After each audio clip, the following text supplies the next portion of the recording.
എൻ്റെ upper primary വിദ്യാഭ്യാസം പൂർത്തീകരിച്ചത് ഇവിടെയാണ്. ഞാൻ ആദ്യമായി ഒരു നാടകത്തിൽ അഭിനയിച്ചത് ഇവിടെയാണ്. സ്കൂൾ കലോത്സവത്തിൽ ആദ്യമായി ഞാൻ പങ്കെടുത്തത് ഇവിടെ നിന്നാണ്. സമ്മാനമൊന്നും കിട്ടിയില്ലെങ്കിലും എൻ്റെ പ്രിയപ്പെട്ട അധ്യാപകൻ ഗോപിനാഥൻ പിള്ള സാർ വാങ്ങിത്തന്ന നീല കളറുള്ള പ്ലാസ്റ്റിക് കപ്പ് സമ്മാനമായി വാങ്ങിയത് ഇവിടുത്തെ അസംബ്ലി സ്ഥലത്ത് നിന്നാണ്. ഇനി അതെല്ലാം ഓർമ്മയാവുകയാണ് ഈ സ്കൂളും. വലിയ സങ്കടത്തോടു കൂടി മാത്രമേ ആ ഫേസ്ബുക്കിലെ കുറിപ്പ് വായിക്കാൻ സാധിക്കുകയുള്ളൂ. ആ കുറിപ്പിട്ടത് ഈ സ്കൂളിലെ ഒരു പൂർവ്വ വിദ്യാർത്ഥിയാണ്. ഇതിന് സമാനമായ അവസ്ഥയിൽ അല്ലെങ്കിൽ മാനസികാവസ്ഥയിലുള്ള ആൾക്കാരാണ് പൂർവ്വ വിദ്യാർത്ഥികളായാലും നാട്ടുകാരായാലും. ഈ സ്കൂളിന് വീണ പൂട്ട് തുറക്കണം എന്നുള്ള ആവശ്യമാണ് ജനങ്ങളും പൂർവ്വ വിദ്യാർത്ഥികളും അടക്കമുള്ളവർ ഉന്നയിക്കുന്നത്.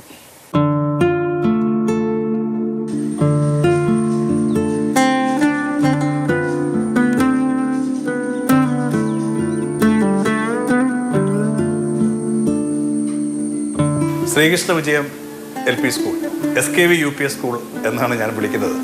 എവിടെ എത്തിക്കഴിഞ്ഞാലും ഞാൻ പറയാറുണ്ട്, എന്നെ ഒരു ആർട്ടിസ്റ്റായി മോൾഡ് ചെയ്യുവാൻ കാരണം ആ സ്കൂളാണ്.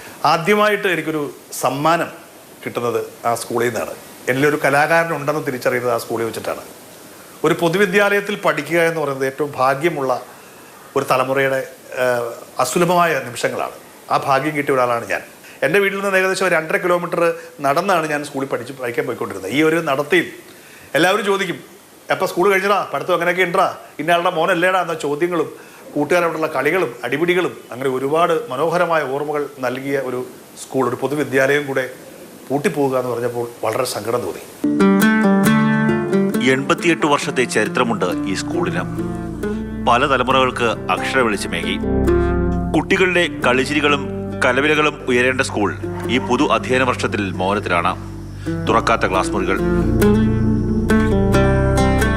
കുട്ടികൾ ഓടിക്കളിക്കാത്ത മൈതാനം, കാട് പിടിച്ച് ഭാർഗവീ നിലയം പോലെയായി ഈ school.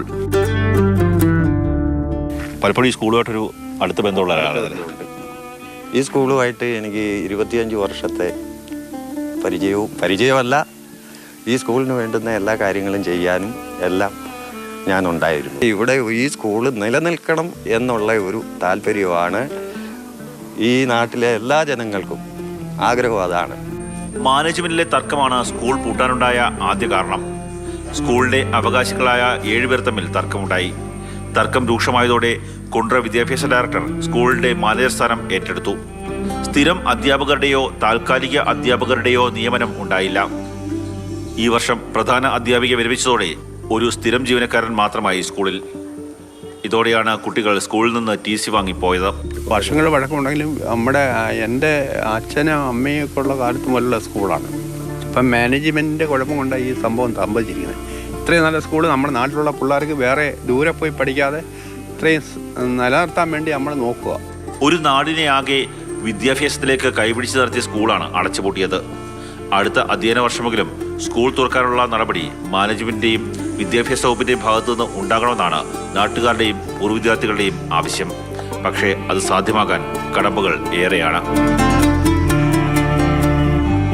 Cameraman Shanavas പരീതിനൊപ്പം Kannan Nair, Mathrubhumi news, കൊല്ലം.